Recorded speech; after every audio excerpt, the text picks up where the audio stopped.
Welcome to the appendicular skeleton. We're going to start with the clavicle. The clavicle is the collarbones. This blunt portion here sits medially, and this actually is going to connect with the manubrium of the sternum.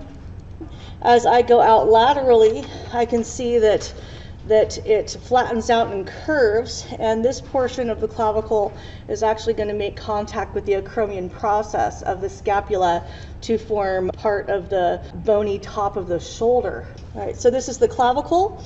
So here is the scapula, okay, sometimes referred to as the shoulder blades. So I can tell by looking at this scapula that I am on the posterior aspect, so I'm looking from behind. And the reason that I know that is I have this large structure here, okay, and this is called the scapular spine or spine of the scapula. Scapular spine or spine of the scapula. So once I go from here to about here, so at this point I'm going to see that it starts to kind of turn. It'll turn and flatten out. So at this point, I no longer call it the spine of the scapula, but I'm now going to call it the acromion process. Okay, the acromion process. You might remember that the area or the region of the shoulder is the acromial region. Okay, and I mentioned to think of an acrobat standing on somebody's shoulders. Okay, so acromial region, acrobat, shoulders, acromion process. And the acromion process is actually what is going to articulate with this lateral portion of the clavicle.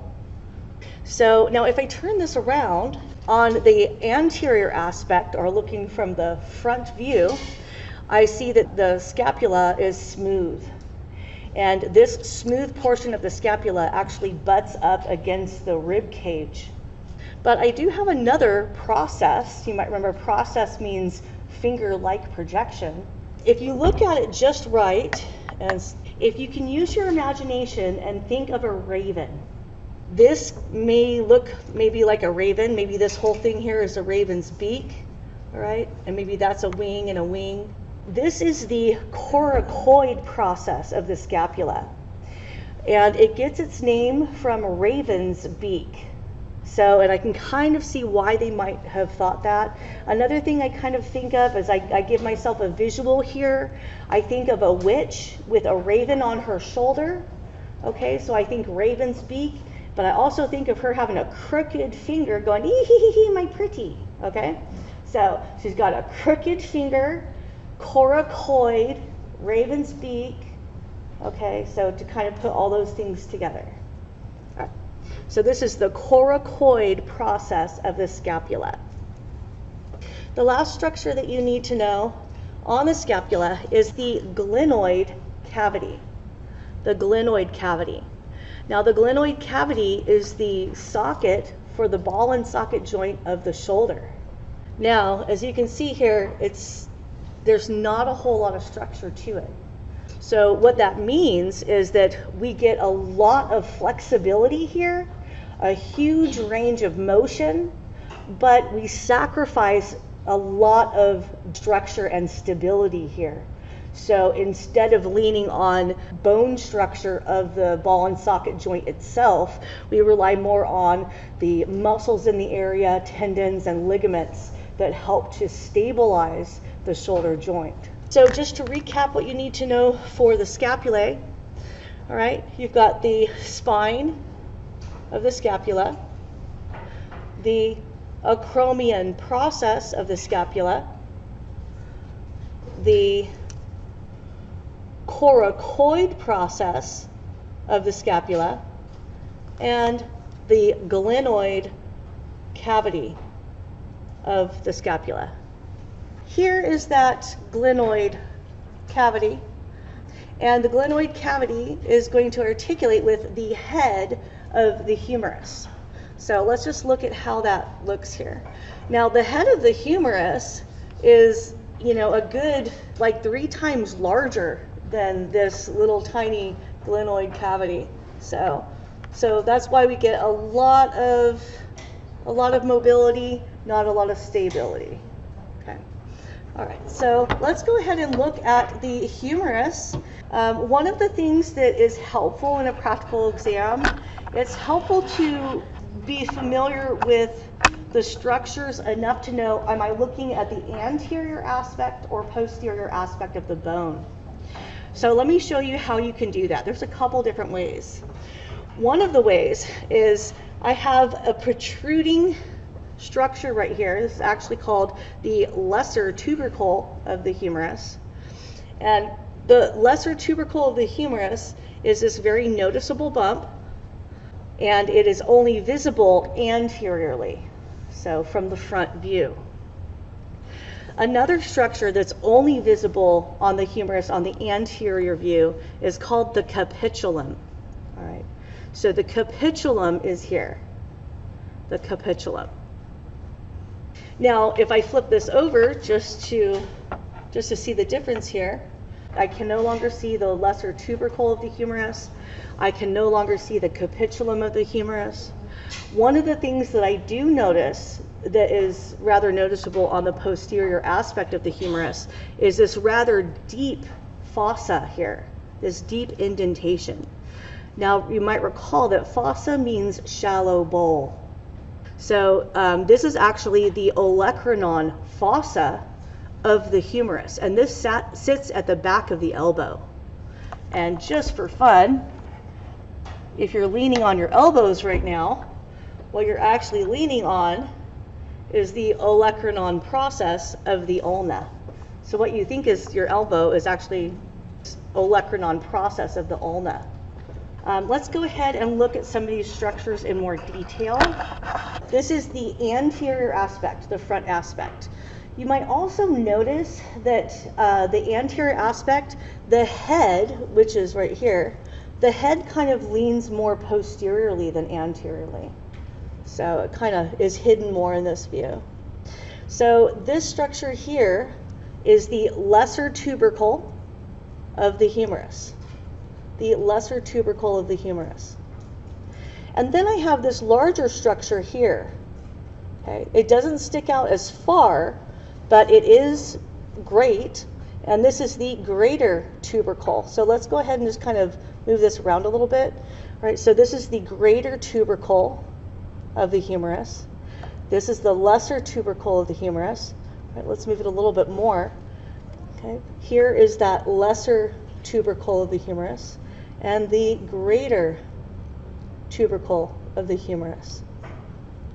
So the lesser tubercle sticks out more and is more pronounced, but it's smaller surface area, whereas the greater tubercle is larger. So here's a good view of the head. All right, so this whole thing here is the head. This is the head of the humerus, or humeral head. It articulates with the glenoid cavity of the scapula to form the ball and socket joint of the shoulder. Also sometimes called the glenohumeral joint, or more anatomically correct term, I should say. All right, so there's the head of the humerus, head of the humerus. This whole thing is the greater tubercle, the greater tubercle. If I move this a little bit more up, there's the lesser tubercle. We are on the anterior aspect, the front view. Let's go ahead and look at these distal structures and identify them. So one of the structures that you can see on the distal side that you can only see anteriorly is this round, bald head type structure here. This structure is called the capitulum. Capitulum. All right, so think of cap, like a baseball cap you would wear on your head. So capitulum actually means little round head. Capitulum. Next to the capitulum, I have this kind of saddle-like structure, which includes this whole thing from here to here. Okay, so I think of this as either a saddle or a spool of thread, maybe. This is the trochlea of the humerus. The trochlea of the humerus. Now I have a divot on this side as well. It's not as deep as the one posterior, but this is the anterior divot here. And this is called the coronoid fossa. The coronoid fossa. So we have the coracoid process, right, which is in the shoulder, crooked finger, raven's beak, my little pretty he, right? Then here we've got the coronoid. So just think about how annoying it is when you hit your elbow at that weird spot that we call the funny bone, and it's not funny at all. So just think of how annoying it is to hit your elbow. So coronoid versus coracoid. Okay, so coronoid fossa. Fossa meaning shallow bowl. And then just again, let's, since we're zoomed in here, let's flip this over to the posterior view. Posteriorly, I have no capitulum. I do have the trochlea. And then I have this deeper divot posteriorly, which is the olecranon fossa. Next, let's go ahead and look at some structures of the ulna. The ulna is awesome. The ulna is very nice. It is the only bone that we have that's going to give you a hint as to what its name is. Isn't that sweet? So it's going to say, hey, I begin with the letter U. Okay? So this is the ulna. The ulna. You might remember the ulna sits on the pinky side of the forearm. Okay. So there's 3 structures to the ulna that you need to know. I have this middle of the U here, this cradle, is the trochlear notch. The trochlear notch. Now, the reason it's called the trochlear notch is, and go across the trochlea of the humerus. So let's see what that looks like here. So I've got the trochlear notch of the ulna articulates with the trochlea of the humerus. So trochlear notch of the ulna and trochlea of the humerus. Right, so they make sense, they go together. So let's say I have my elbow, and let's say that I flex my elbow as much as I can. There's going to become a point where I can't flex my elbow any further.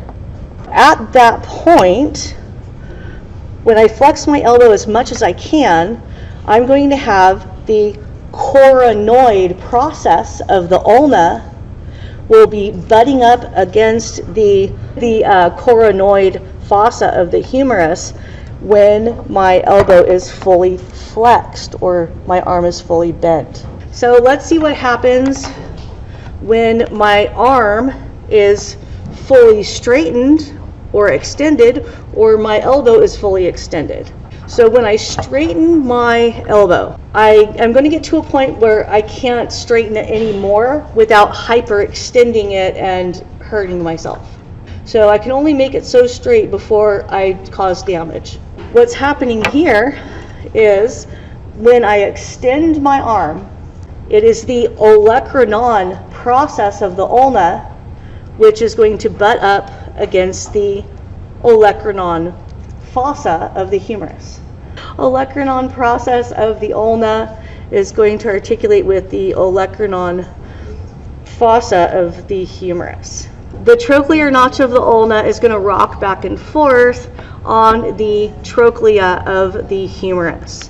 When it's fully flexed, the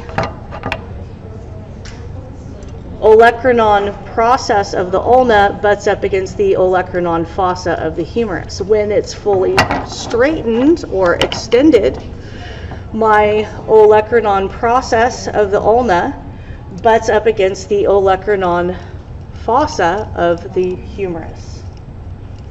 Now, it's not going to be articulated, so let's just make sure you can figure out what's what when this is not, articulated together. So the only trick here, so it should be relatively easy to reverse the ulna because it gives you the U, all right? And the only real question is, well, which is which? Because I have a process here and a process here.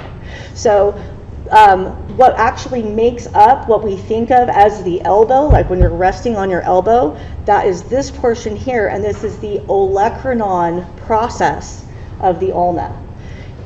And I was thinking of the olecranon region of an old lady like me who's going to have nooks and crannies. All right, nooks and crannies. So nooks and crannies, olecranon region, olecranon. Okay. So if that helps, great. But this is the olecranon process of the ulna. And this portion is the trochlear notch of the ulna, and then the coronoid process of the ulna. And let's look at that elbow joint one more time. Okay, so here's the elbow joint. The elbow joint is actually a compound joint. So here's my humerus, here's my ulna. All right, remember the back of the elbow, that bony protrusion, that is the olecranon process of the ulna. So I'm just going to kind of set it like so. But I have two bones of the forearm, not just one. The other bone of the forearm is the radius. This is the radius here.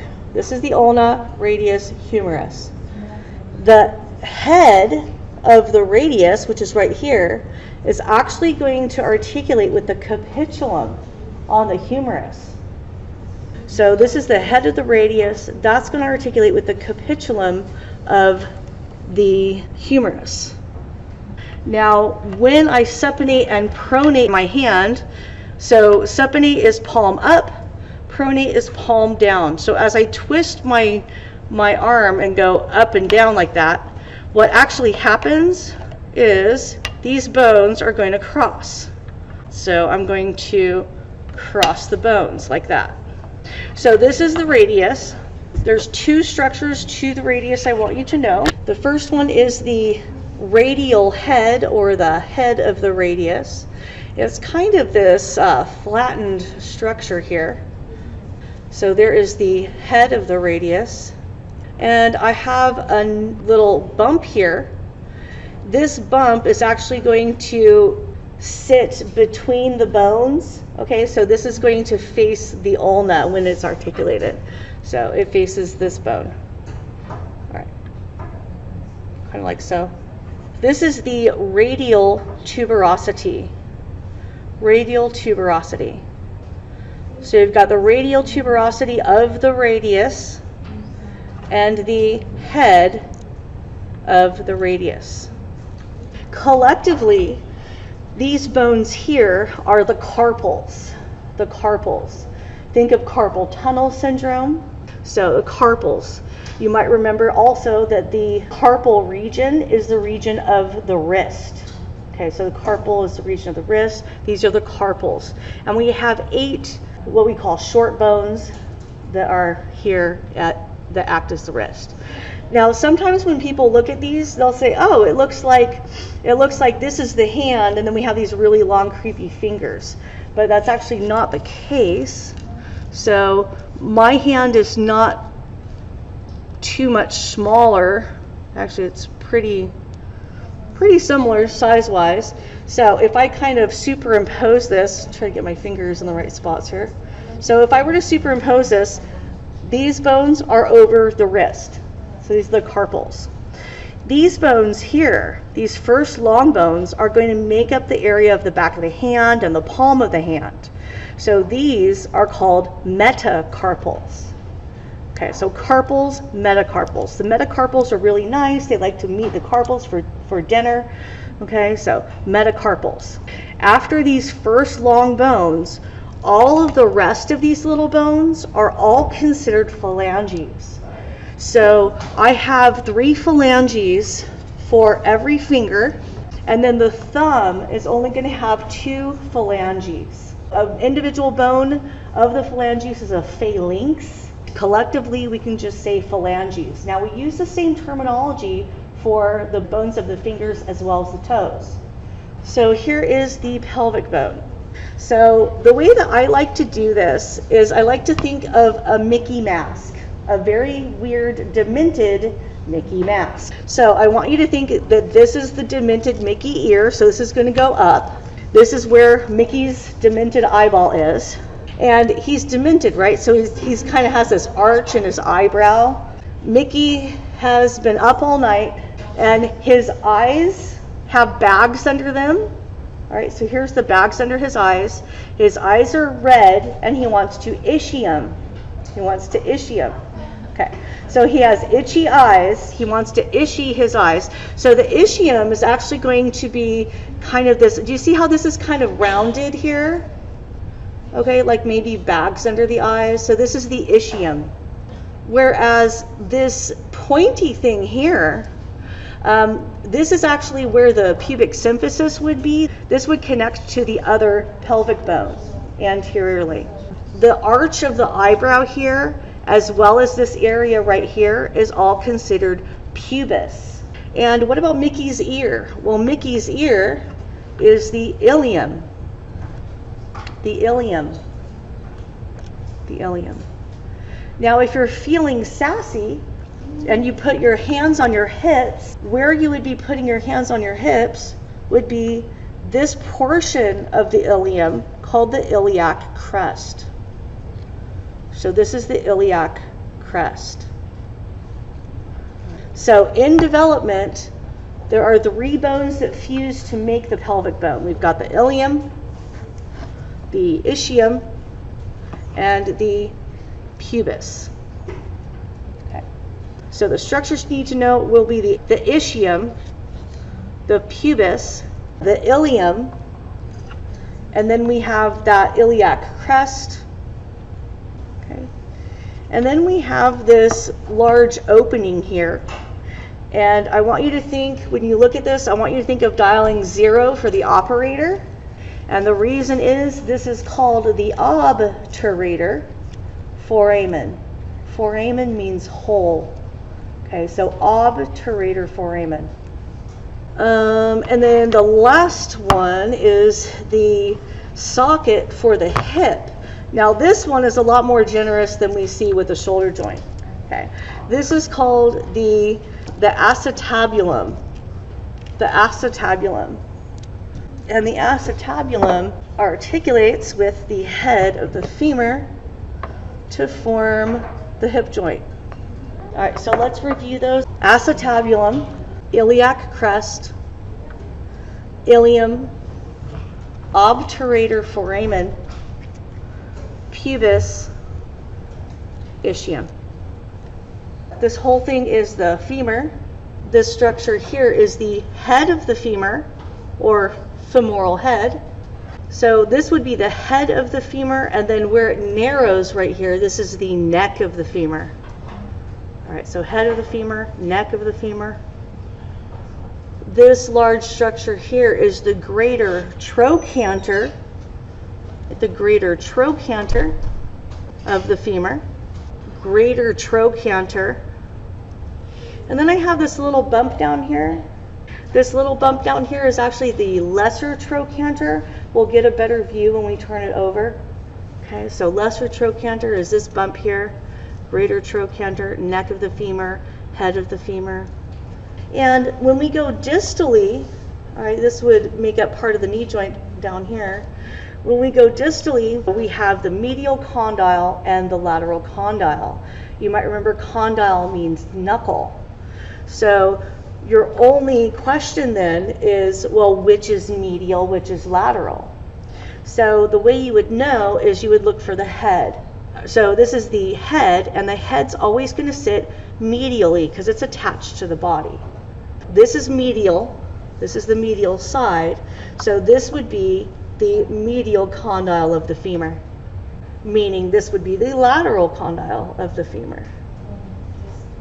So let me zoom in. Let's just take a better view of some of these structures that are proximal.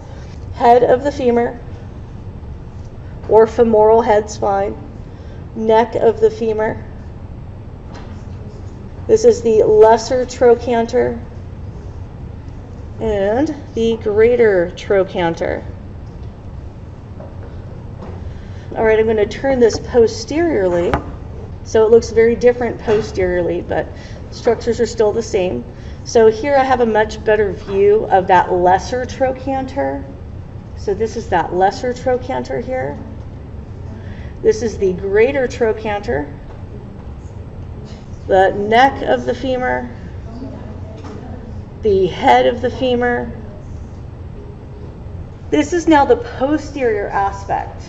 And one of the things that you might notice that we have this huge divot here, right? This is the back of the knee. Your image could be posterior. So let's make sure you can identify medial condyle and lateral condyle if it's in this view.